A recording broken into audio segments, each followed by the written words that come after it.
بسم اللہ الرحمن الرحیم یا علی مدد۔ تو آپ نے جو سوال کیا ہے کہ روح مرنے کے بعد کہاں جاتی ہے، تو ہم نے یہ بات کی تھی کہ ہر روح کو ایک دائرہ مکمل کرنا ہے۔ یہ دنیا آخرت سب دائرہ ہے۔ کس طرح سے ہم خدا سے آئے ہیں اور خدا کے پاس واپس جانا ہے، روح کو اپنا سفر کر کے واپس جانا ہے۔ جو روح اپنی زندگی میں اپنے کام کو پورا کر لیتی ہے، یعنی کہ اصل میں واصل ہو جاتی ہے، تو اس کے لیے کیا ہوتا ہے؟ ان اللہ و انا الیہ راجعون، خدا سے آئے ہیں، خدا میں واپس جانا ہے۔ لیکن جو روح اپنے 100 سال میں، جو انسان اپنے 100 سال میں یہ کام نہیں کرتا ہے، وہ دوسرے جسم کے اندر جاتا ہے جو اس کے سیم لیول پر ہوتا ہے، اس کی جیسی محنت کر رہا ہوتا ہے، تو اس میں چلا جاتا ہے۔ پھر وہ شخص جتنی محنت کرتا ہے اس کے ساتھ اس کو بھی پھل ملتا ہے، اور وہ شخص اگر اصل میں واصل ہو جائے گا تو یہ بھی اس کے ساتھ واصل ہو جائے گا۔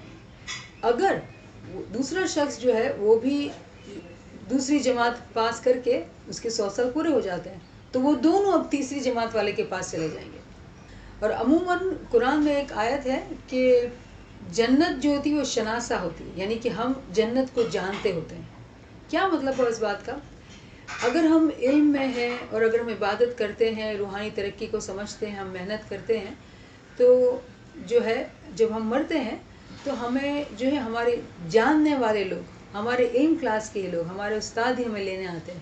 اس سے کیا ہوتا ہے؟ ہمیں ڈر نہیں لگتا ہے۔ جو روح علم میں ہوتی ہے نا، جو عبادت کرتی ہوتی ہے، اگر ان کی موت کو آپ دیکھیں گے تو کبھی ڈرتے نہیں ہیں، خوشی خوشی جاتے ہیں۔ اس کی وجہ یہ ہوتی ہے کہ ان کو لینے کے لیے ان کے ساتھ ہی آتے ہیں، قریب کے ہی لوگ آتے ہیں ان کو لینے کے لیے، تو وہ ڈرتے نہیں اور چلے جاتے ہیں ان کے ساتھ۔ لیکن اگر انہوں نے اپنا کام پورا نہیں کیا ہوتا ہے تو وہ ان کے اندر جو زندہ ہیں وہ ان کے اندر رہتے ہیں اور اپنا سائیکل کو پورا کرتے ہیں۔ تو قرآن کی آیت کے مطابق ہر روح کو 50,000 سال کا وقت دیا گیا ہے۔ کتنا؟ 50,000 سال۔ یہ بہت لمبا وقت ہے، بہت لمبا وقت ہے۔ جبکہ ایک انسان کو زندگی، سانسیں جو ہے وہ میکسیمم 100 سال کے لیے دی گئی ہے۔ تو ہمارے پاس اس لیے کہتے ہیں کہ ہم جب تک جان ہے، تب کیا جان ہے تو جہان ہے ساتھ ہے، رائٹ؟ کہ جب تک ہم زندہ ہیں، ہماری سانسیں، ہم جو خود کرتے ہیں نا، کیا کہتے ہیں؟ ہاتھ ہے ہی ساتھ ہے۔ ہم جو خود کرتے ہیں نا اس کو بہت فائدہ ہوتا ہے۔ اور مولا جب تک زندہ ہے تو ایک کا سوالہ، ایک قدم آگے بڑھتے ہیں، مولا بولتے ہیں میں 100 قدم آگے آتا ہوں، مر کے ایک کا ایک ہے، تو کتنا ہمارا نقصان ہو جاتا ہے۔ اس وقت جو ہمارے پاس بہت جائیداد ہے، فائدہ ہے، ہم جتنا منافع کما سکتے اپنی زندگی کا ہم کما سکتے ہیں۔ ایک لمحہ، آج بھی صبح کا جماعت کا فرمان یہ تھا کہ آپ تسبیح نکالیں، اماموں کے نام، رسول کے نام، کسی بھی لمحہ آپ خدا کے نام کے بغیر نہ رہیں۔ تو آپ یقین کریں کہ ہم دنیا میں کام کر رہے ہیں، کاج کر رہے ہیں، مولا کا نام اگر ہمارے ساتھ ہے اور ہم نے صبح اٹھ کے نیت کی، عمل کا دار و مدار نیت پہ ہے، سنا نا ہم؟ تو صبح اگر اٹھ کے ہم نیت کرتے ہیں کہ مولا آج کا دن جو میرا گزرے گا نا وہ تیرے نام میں گزرے گا، مولا مجھے 1 کا 1.25 کیا ملین دینا، مانگے مولا سے 1 کا ملین دینا۔ میرا جو مقصد ہے زندگی کا وہ یہ ہے کہ تیری شناخت کو پاؤں، تیرے عشق کو پاؤں، اور مجھے خوب تو ترقی دے مولا، مجھے تو خوب ترقی دے، مجھے جو ہے تو تیرے عشق میں، تیرے نام میں، گریہ وزاری میں رکھنا۔ ایسا جب ہم دعا کر کے دن کا شروعات کرتے ہیں تو مولا جو ہے نا وہ بولتا ہے نا کہ دینے والا ہے، وہ جو ہے نا وہ دینے والا ہے، وہ کبھی بھی جو ہے نا وہ مولا نا بہت غنی ہے، سخاوت، اس کا نام ہی کریم ہے، بہت ہی جنرس ہے وہ۔ تو ہمارے اوپر ہے کہ ہم جو ہے وہ کتنا اس کا فائدہ اٹھاتے ہیں۔ مولا اتنا رحمان ہے کہ وہ کبھی کسی میں نا فیر فار نہیں کرتا کہ یہ پیسے والا ہے یا غریب ہے، یا یہ کالا ہے تو یہ گورا ہے، یہ اس ملک میں پیدا ہوا کہ اس ملک میں پیدا ہوا، یہ عملدار ہے، یہ مکھی ہے، اور وہ بیچارہ کوئی بھی نہیں ہے۔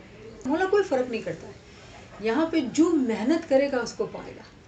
تو بظاہر جو مومن روحانی ترقی کرتے ہیں وہ عاجز ہوتے ہیں، خاموش ہوتے ہیں، پیچھے بیٹھتے ہیں، ان کی کوئی دنیا میں شاید عزت نہیں ہوتی، کوئی جانتا بھی نہیں ہوتا۔ لیکن جب وہ دن آئے گا نا، اور جب سوال جواب اور جب دیکھا جائے گا نا، تو وہ تمام لوگ حیران ہوں گے کہ ارے یہ تو ہمارے جاننے والے تھے۔ آپ کو پتہ ہے قرآن میں سورہ حدید ہے 57، اس کی ایک آیت ہے 13۔ اس دن جو ہے اس میں یہ دکھایا جاتا ہے کہ مومن مرد اور مومن عورتیں ہوں گی، اور دروازے کے اس طرف ان کے تمام جاننے والے ہوں گے۔ وہ پتہ ہے کیا کہہ رہے ہوں گے؟ کہ ہمیں کچھ اپنے نور سے تھوڑا دے دو نا، ہمیں بھی تھوڑا نور سے دے دو نا، یعنی کہ وہ دیکھ سکیں گے، کیونکہ باطن کی آنکھ کھل گئی ہوگی، کہ یہ میرے فیملی ممبرز ہیں جو مجھے علم کی باتیں کرتے تھے، علم گنان میں لے کے جاتے تھے، مجھے سمجھاتے تھے، اور میں نے ان کی بات نہیں مانی. آج وہ پشیمانی میں ہوتے ہیں، وہ کہتے ہیں تھوڑا ہم کو اپنے نور سے دے دو نا. تو پتہ ہے کیا جواب ہے؟ اور یہ قرآن کی آیت ہے. یہ کہا جاتا ہے کہ تم لوٹ جاؤ جہاں تم نے چھوڑا تھا. کس کو چھوڑا تھا؟ علم کو چھوڑا تھا، علی کے نام کو چھوڑا تھا. تم لوٹ جاؤ. وہ روئیں گے، زار قطار روئیں گے کہ میری مدد کر دو، مجھے میری مدد کر دو. لیکن نہیں ہوگا ایسا، لیکن نہیں ہوگا. تو آپ کو پتا نا کہ دوزخ میں ایسا نہیں ہے کہ آگ ہوگی، تکلیف ہوگی، ایسا کچھ نہیں. ہمارا مولا بہت رحمان ہے، ہم کو کوئی تکلیف نہیں ہوگی. تکلیف پتہ ہے کیا ہوگی؟ کہ ہم دیکھ سکتے ہوں گے ہماری آنکھوں سے کہ ہمارے دوست، ہمارے جو لوگ تھے علم گنان میں آگے ان سے آج وہ کتنے اچھے، اور ہم بہت پیچھے ہیں. اور دنیا میں کیا ہوتا ہے کہ ہمارے جو دوست احباب جو پیسے والے ہیں یا بڑے ہیں جو بھی ہے، ہم کو شاید نادان بولتے ہوں گے کہ بھائی تم اپنا وقت علم کے نام میں ڈالتے، پیسہ کماؤ نا، محنت کرو نا. اور ہم بولیں گے نہیں، ہماری روزی روٹی پوری ہو رہی ہے، ہم سکون میں، ہم کچھ شکر ہے مولا کا، ہم کو ہمارا وقت پیسے میں نہیں ڈالنا ہے، ہم کو یہ کمائی کرنی ہے. تو وہ لوگ دیکھ کے یہ پشیمانی کرتے ہیں کہ کاش ہم نے ان کی طرح زندگی گزاری ہوتی. تو یہ جو تکلیف ہے نا، خود کا ذہنی عذاب اتنا تکلیف دہ ہوگا کہ ان کا بس نہیں چلتا ہوگا، لیکن کچھ نہیں کر سکیں گے. یہی دوزخ ہے، یہی دوزخ ہے. تو کتنی عجیب بات ہے کہ اور پھر جو دوسرا جو کانسیپٹ ہم کہتے ہیں جنت کا، وہ یہ کہ جیسے ہم نے فرمان میں پڑھا کہ منصور کے لیے جنت موجود تھی، رائٹ. وہ بولتا تھا کہ میں جنت میں کیا جا کے کروں گا. جنت بھی جو وہ گھوڑوں کا استبل ہے. تو اس کی بھی ہم نے بات کی تھی کہ دیکھو جنت بھی درجات میں ہے. جس نے جیسی محنت کی ہوگی نا اس کو ایسے درجے ملیں گے. تو امیجن کریں کہ ہم نے حالانکہ کل بھی بات کی تھی کہ گارڈن جماعت خانہ ہے، سمجھے وہ مولا کا گھر ہے، مولا کا بنگلہ ہے. اس کے بعد میں گھر ہیں، پھر بلڈنگیں ہیں، پھر سب ہے. تو جیسی جس کی محنت اتنا اس کا دور کا گھر ہوگا، ہے نا. یہ بات کی تھی نا. تو اور بعد میں آنکھیں کھلی ہوں گی تو ہم کو دکھتا ہوگا کہ ارے میری وہ بہن تو مولا کے ساتھ مولا کے گھر کے اندر رہ رہی ہے، پھر دوسری بہن تھوڑا دور رہ رہی ہے، تیسری تھوڑا اور دور رہ رہی ہے. تو ہم کو ایسا ہوگا کہ کاش میں بھی میرے مولا کے ساتھ رہتی. تو ہم نے بات کی تھی نا کہ قرآن میں موسیٰ کی ماں جو فرعون کی بیوی ہے، فرعون جو اپنے آپ کو خدا بولتا ہے، کافر کی بیوی ہے، اور اس کی دعا قرآن میں ہے. اور کون سی سورہ ہے؟ 66 کی سورہ ہے، اور وہ سورہ تحریم اس کا نام ہے. وہ کہتی ہے کہ خدایا، دعا کرتی ہے کہ خدایا مجھے تیرے گھر کے قریب ایک گھر دینا. کیا بول رہی ہے وہ؟ جو ہمارے پیر گنان میں بولتے ہیں، وشوا کنواری تیرا انتظار کری تو آؤ نے پڑھ منے، تم شادی کر مجھ سے. تو کتنی وہی چیز ہے جو ہم کو پیر نے ہماری لینگویج میں، ہمارے طور طریقے سے، ہماری زبان میں ہم کو سمجھایا. وہی بات قرآن میں.